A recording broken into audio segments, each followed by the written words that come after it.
podcasts on UNC-TV.org are made possible through the financial contributions of viewers like you, who invite you to join them in supporting UNC-TV. North Carolina is one of only 2 states still prosecuting 16 and 17-year-olds as adults in the criminal justice system. Brandy Bynum of Action for Children North Carolina recently stopped by our studios to discuss her organization's efforts to change that process. Brandy Bynum, welcome to North Carolina Now. Thank you for having me. You are the Director of Policy and Outreach for Action for Children North Carolina. First of all, tell us about your organization and your mission. All right. Action for Children is a nonprofit, nonpartisan children's advocacy organization. We advocate on multiple issues, everything from health and safety to economic security and juvenile justice. We use multiple strategies to advocate for children 0 to age 21, everything from legislative lobbying, obviously, to research and data analysis is a huge point of our work.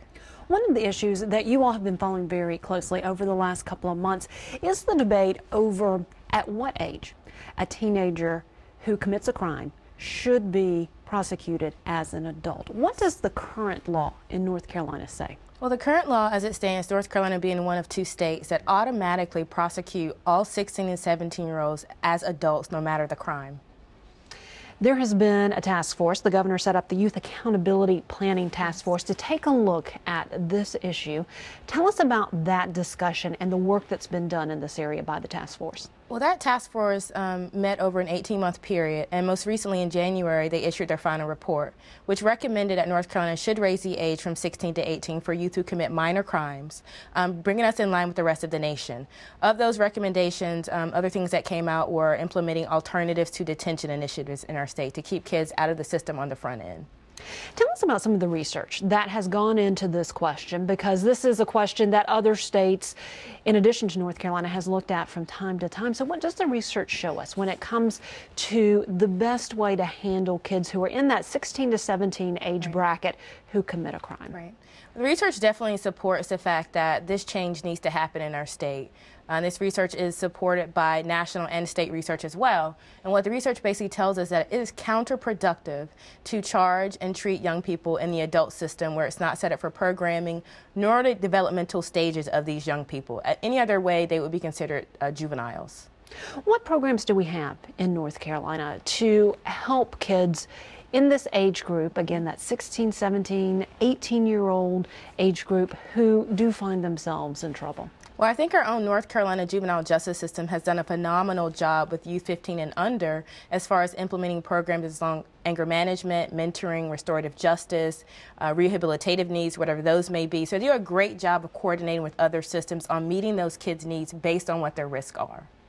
You mentioned that the task force has been meeting for about 18 months. They have now issued their recommendations. What will be next in this process? Well, next in the process is to introduce and hopefully pass legislation to make this change happen in our state. We do recognize that we are facing a huge budget deficit in our state and that this change will cost a significant amount of money. But we also will save a significant amount of money as far as reductions in recidivism, victims' costs, and these children's lives over time. We're talking about kids who can't get jobs at McDonald's right now because of a felony record. So we hope that with this legislation change, we'll have more young people that are citizens and contributing to our economy than are becoming tax burdens. Why has North Carolina decided to continue, at this point at least, to be one of 2 states in the nation that does go ahead and prosecute 16 and 17-year-olds as adults when it comes to crimes? Well, I think there are multiple reasons why North Carolina has yet to make this change. I think some of them is that some people tend to think that by making this change, we'll be soft on crime, when it's the exact opposite. In fact, the juvenile justice system is more restrictive, has more intensive programming and supervision of this particular age group and will have over this age group versus the adult system. You find a 16 or a 17-year-old who goes into the adult system for maybe a minor crime. Well, they are released on probation. No services, no recommendations to go to school. Their parents don't have to be involved. It is the exact opposite within the juvenile justice system. Yes, they may be put on probation, but it's typically intensive probation. Their parents must be involved. They either have to be in school or have to have a job.